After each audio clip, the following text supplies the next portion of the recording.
All right, looks like we're okay now. All right, so my name is Jamie Duncan, and I'm the barrier to the closing remarks for this. So we'll see if we can make up a few minutes of time. And I was able to listen to some of the sessions today, and heard a lot of really good things. Actually, learned a lot of really good things, especially from Jeremy Daly and all of that. I didn't know serverless.com existed, but I'm going to share a little more personal story. A little bit about me, and we'll get into sort of my rap sheet here in a second. But I'm an operations person, and I've been an operations person since I've been in IT, which is maybe 2007 plus or minus. And I now spend a lot of time talking about serverless platforms and helping customers implement serverless designs. And I really had a little bit of a crisis, a little existential crisis a while back, and trying to figure out how I got there, because I didn't think I was going to end up with that sort of career arc. I didn't think that's where I would end up. So sort of sharing that journey and some of the lessons I've learned along the way and some of the lessons I've learned from that introspection are how we'll spend the next 20 or 30 minutes. Things I'm guilty of, and there are many, but I am a old hardcore Linux nerd. I spent a lot of years at Red Hat, sort of living and breathing and eating and drinking Linux all the time, drinking all the red Kool-Aid. Some of the things I'm guilty of, up to and including using monospace fonts, ironically, and drastic overuse of memes and presentations. So just heads up for the next 20 minutes or so. That's going to keep happening. So heads up. Things, yeah. Creating custom SE Linux policies and yelling serverless platforms are deployed on top of servers is something I've also done in the past. Again, never thought I'd end up where I am today, especially in front of a bunch of people who are serverless professionals. Yeah, it's just sort of it's an interesting thing to stop and think about. So I hope I've reformed most of these practices. We'll see about the last two are probably still very much works in progress. So when I talk about ops, who am I even talking about? And I went out and did a little bit of research, got some information from the Bureau of Labor Statistics, and because I wanted to figure out, why does this even matter?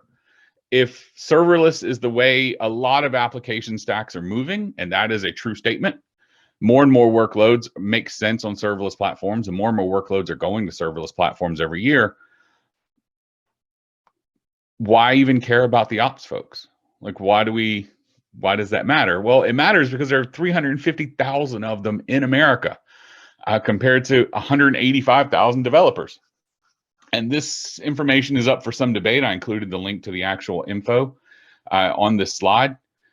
Easy to find stuff, but 350,000 ops people, it's 160,000 more ops folks than dev folks out there. So the ops roles are not going away. So what happens to them when they start adopting serverless platforms? And that's really where I got to thinking about it. So trying to define ops a little more clearly, because again, lots of things can be operations. To me, that definition is, if you take the security and the testing and the management structures out, and you take the actual application development out of an IT infrastructure, an IT team, what's left is operations. So that could be implementing, all networking plus or minus, but all of the things that make your application go that aren't your application itself is operations. So just trying to define that a little more clearly. Things like everything on-prem, and I know we have some serverless platforms that run inside data centers on the on-prem infrastructure. Everything keeping those alive, all of the VMware admins in the world are operations people.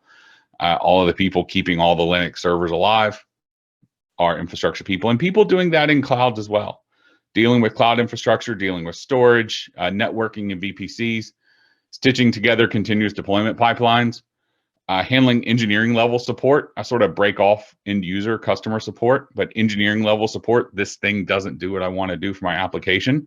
You're talking to an ops person. Dealing with on-call rotations. It's one of the the worst parts of being an ops person. And then implementing lots of things. So you end up getting this long laundry list of requirements to bring this new application to life.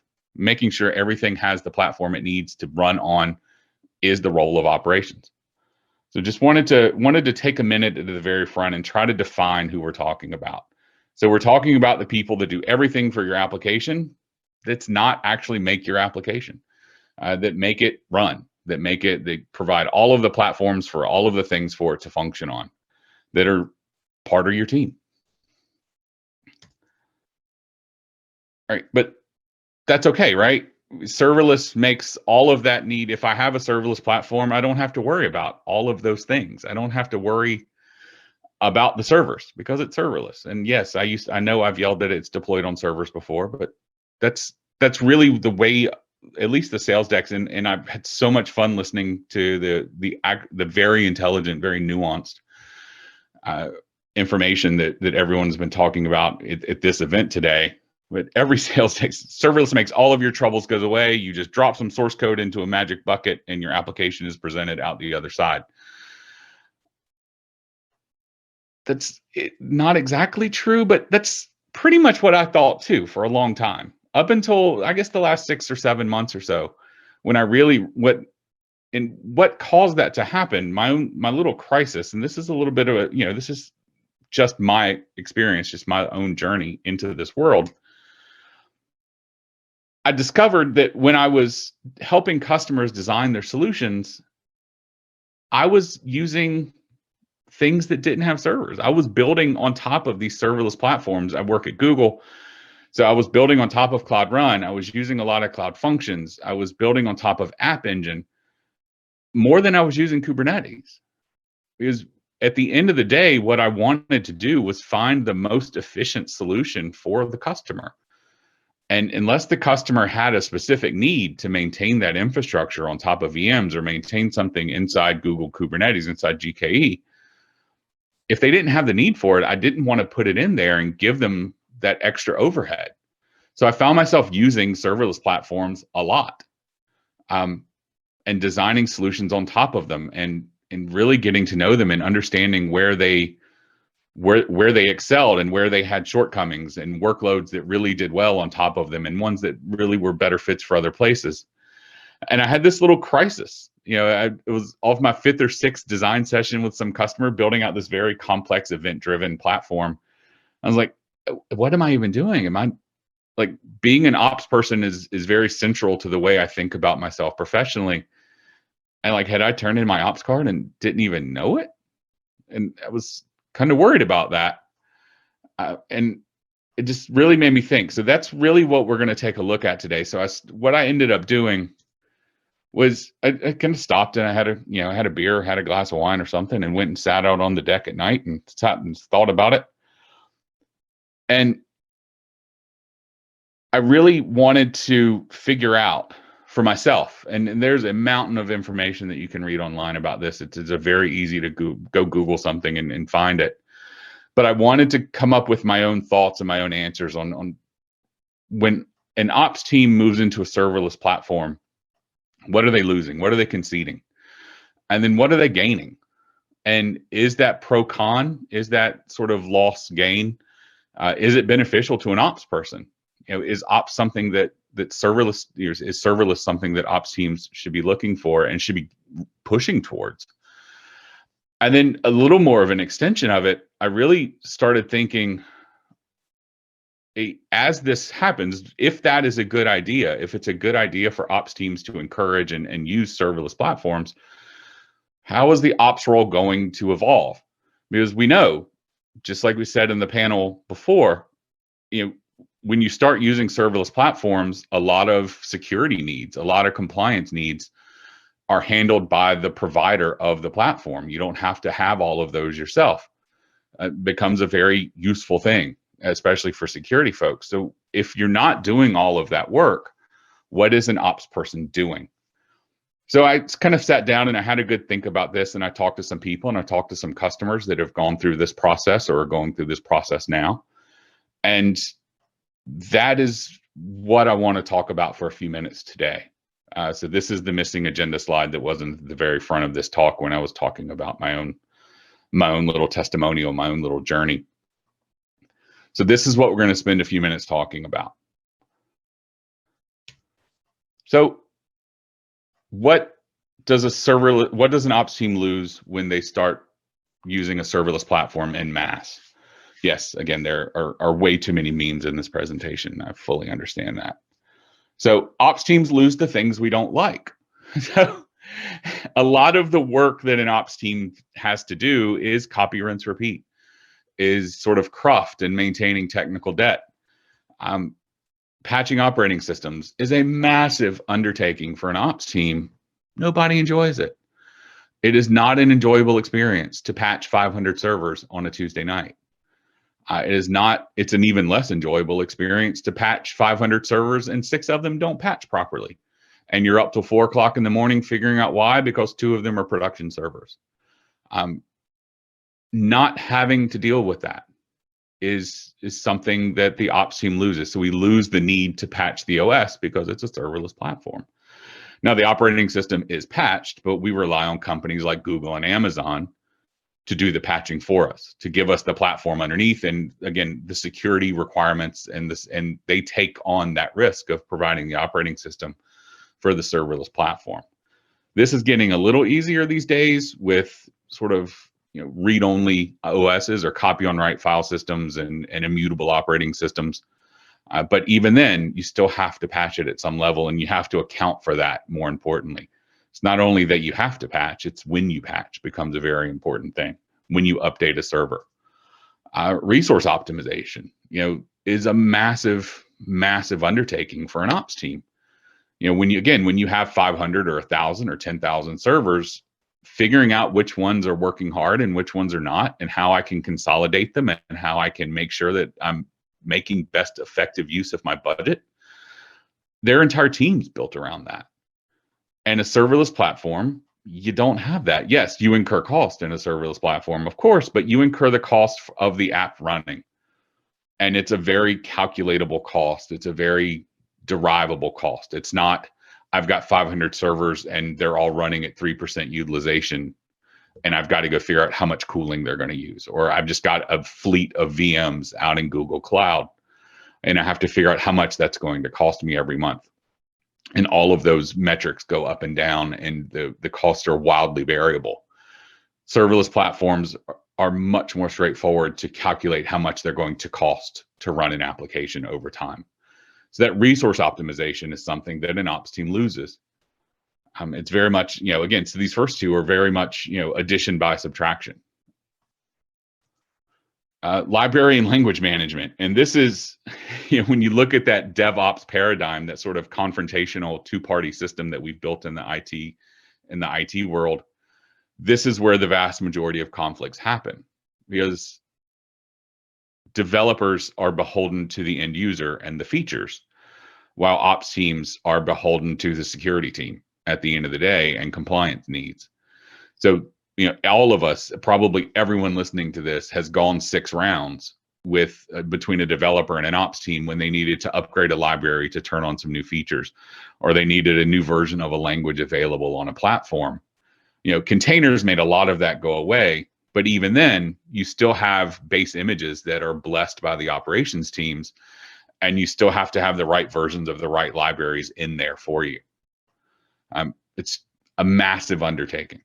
Serverless platforms make that a lot easier. Yes, we're still using images, but again, the underlying infrastructure I don't have to deal with anymore. And if you've ever had to run 4 versions of Python on a Linux server, you've ever had to have 2 or 3 or 12 versions of Java on a system to make it all function properly, that amount of work and pain and care and feeding is massive. Scaling events and planned downtime. This is probably the biggest thing. And again, because I don't have to deal with the infrastructure, I put the onus on the cloud provider to give me a platform that is always up and that I can scale very quickly. Yes, I may have some cold start issues, and I may want to account for that in a couple of different ways, but I don't have to have Saturday night maintenance windows. And I don't have to have, after hours production deployments. I can do all sorts of really cool things with continuous deployment and do all sorts of load sharding and canary deployments and blue greens where my end users, where the customers never see downtime. And that means I don't have to account for that as an ops team. I do have to build a workflow and I have to make sure the application will accommodate that, but I don't have to do that as an ops team anymore. I get to lose that. And again, I get to lose something. There's things I get to set the rock down. I don't have to carry it forward anymore as an ops person. And then the last one is cage nuts. If you've ever dealt with a physical server, being inside a data center is not a pleasant place. They're loud, they're cold, they're incredibly dry, and the little cage nuts that hold the servers in the racks are just designed to slice your fingers open. There is no positive to being inside a data center. If you've ever had sort of a data center dry face, is what we always called it, where your nose was dry to the point of having a nosebleed, that's being inside the data center. Not having to do that by moving to serverless platforms, that's a giant plus. And the most important thing, none of these tasks that were primary functions, that were main functions for an ops team, or are still today, none of them drive revenue. None of them provide direct value to the customer. Yes, it is important to patch an operating system so you don't have security issues and you don't have data breaches, but that's several steps removed from what the customer experiences. There's nothing that the ops team is doing in this list that is a direct benefit to the customer. It's all 2 or 3 or 4 levels removed from what the customer sees. And there's value in that. People want to do things that help the people they're building a platform for. And the ops team was very short on those lists of things for a long time. And serverless platforms, by taking this weight off of the ops teams, lets us focus on some of those things that provide direct value. So what are some of those gains? So those are the things I have to or get to lose as an ops person in a serverless world. Some of the things I get to gain, or some of the things I get to focus on, and all of these things are directly related to mission success. And I spend a lot of time with government customers, so I talk about fulfilling mission a lot. It's just a phrase that's stuck in my brain, but providing value to that end user. I get to focus on minimal trust relationships. I don't have to worry about the right version of the right package on the right server. I get to focus on the communications between the application, the services that are running. And I get to make sure that they're encrypted properly. And I get to make sure that they're doing what they're supposed to do in the right way and traversing, and the traffic is going across the right pathways that I design. I get to focus on that. And that is a much more direct to the customer feeling for security. I get to focus on that minimal zero trust relationship between services. I get to focus, again, related to that, I get to focus to make sure the application is routed properly. I get to work with service meshes like Istio. I get to work with complex load balancing scenarios. I get to make sure that the end user, that my customer, gets the data from my application as quickly as it can, as quickly as they can be fed. And that's a much better feeling than worrying about packaging up RPMs or worrying about which version of Java is installed on that server over there. Again, it's a much closer to the customer experience for the ops people. To work on operational efficiency. Instead of worrying about 500 servers that are all running at 3% all the time, except for that one day that they're all running at 60%, because I have a much more predictable cost model in a serverless platform, that operational efficiency is a measurable thing. So I get to measure.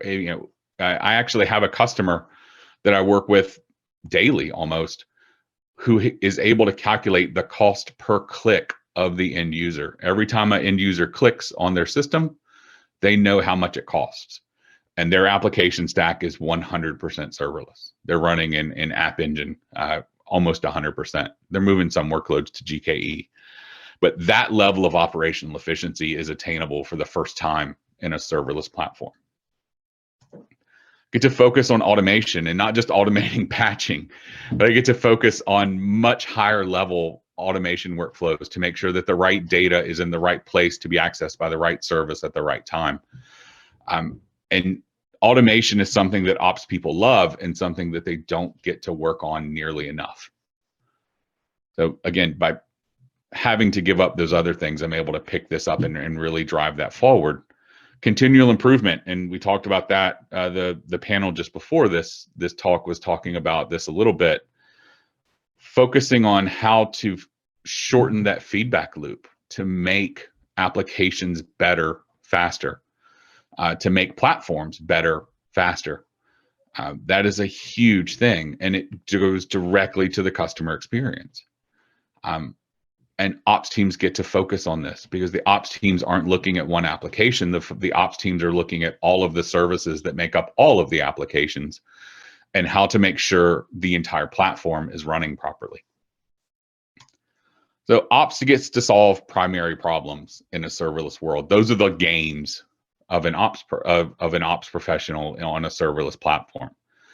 And the reason I'm kind of couching this way, I had a couple discussions about who is the audience going to be, and I'm assuming there aren't a lot of ops professionals in whoever's listening to this.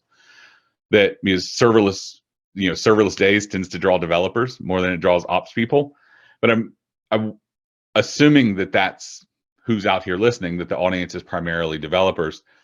I wanted to give, as an ops person who has sort of gone through this transformation a little bit, to give developers a new way to think about their ops person and a new way to have their ops person maybe think about serverless platforms to help drive that adoption and reduce some of that friction.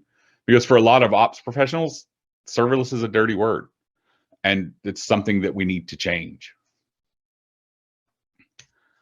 All right, so the serverless evolution. So where are we going? So I sat down and, like I said, I drew out this list of what are the most important things to me that an ops person will lose in a serverless world, and what are the most important things they're going to gain in a serverless world. And adjusting that list, when I stopped to look at it, then I wanted to say, okay, so what does that role look like if I'm not dealing as much with maintenance windows and patch Tuesdays and the things that traditionally weigh down an ops team and stop them from excelling, and I am working more on primary problems directly facing to the customer? What does that role look like? So what does that feel like for someone who is transitioning into the serverless platform from an operational perspective? Well, a lot of the terms come straight out of the SRE handbook. And if you haven't read the SRE handbook, that it's a very effective way to think about, building out your systems to make them functional. And it's a way to focus on key signals coming from your application and your platform to drive meaningful improvement. And it's a great way to think about it's a great way to think about how to deliver your application. Having a site reliability engineering mindset, even if you don't have a specific SRE team, having that mindset coming from your ops people is a very positive benefit to everyone. And terms like operational efficiency and continual improvement, those principles and those ideas are coming straight out of the SRE principles. Serverless platforms, really for the first time, give us that opportunity to set aside huge amounts of technical debt and toil. And not just the technical debt in the application itself, but the technical debt that builds up over time to make processes work. The load-bearing duct tape that makes patching work across a large-scale infrastructure and makes compliance happen and makes security amenable to what's going on. In a serverless platform, because it's a dramatic shift in the way the application is deployed, we're able to set aside a lot of that technical debt that we've been accruing sometimes for decades. That kind of work, not the patching, not the maintenance windows, not the on-call rotation, this meaningful work is why most people choose to be in ops roles in the first place. This is the fun stuff. And a serverless platform doesn't make ops roles go away. It lets them focus on the fun stuff. It's it's a very refreshing window. It's a very refreshing way to look at it. And being able to set down some of that technical debt, again, some of it's 10, 20, 30 years old. Everyone's got that horror story of the spreadsheet that maintains every IP address and host name in the entire data center, and that one person controls it. You get to set that aside because you don't need the IP addresses and the host names anymore. It all just routes through a load balancer. And the ability to truly rethink the way platforms are designed for your applications it's a really good feeling for an ops person. So I wanted, but my VMs, I have to have a little bit of a counterpoint, or I would have to give up my data center ID card. Serverless platforms are not the solution to every problem. They're an increasingly good solution, and an increasing number of workloads fit in a serverless platform. But bare metal servers aren't going anywhere. Neither are VMs, neither are container platforms like Kubernetes, neither functions as a service, or the next thing that someone's coming out with. I don't know if that's low code or no code or something completely different that'll be popular in 2 years. They all have a place in the ecosystem.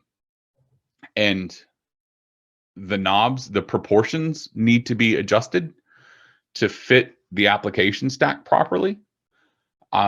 Like, for example, the customer I was talking about earlier that's running almost entirely on App Engine, they started moving some of their long-running processing jobs over to GKE, over to Kubernetes, because it makes more sense from a cost perspective. They were able to optimize that resource utilization more effectively on Kubernetes than they were on top of App Engine. They were able to turn those knobs a little bit and be more cost effective and be more time effective and get a better result for their application stack by not going all in on one thing. And that's a key thing. All of those platforms have their use cases. Some of them are more broad-based than others. But success, you find the success in the inflection points between them, and you find the success by not being dogmatic about one of them. And this is probably the most important things. If you only listen for 5 seconds, listen for these next 5 seconds. You find success with any platform, including serverless platforms, by not designing the problem, not designing the platform to fit the solution, or designing the problem to fit the solution.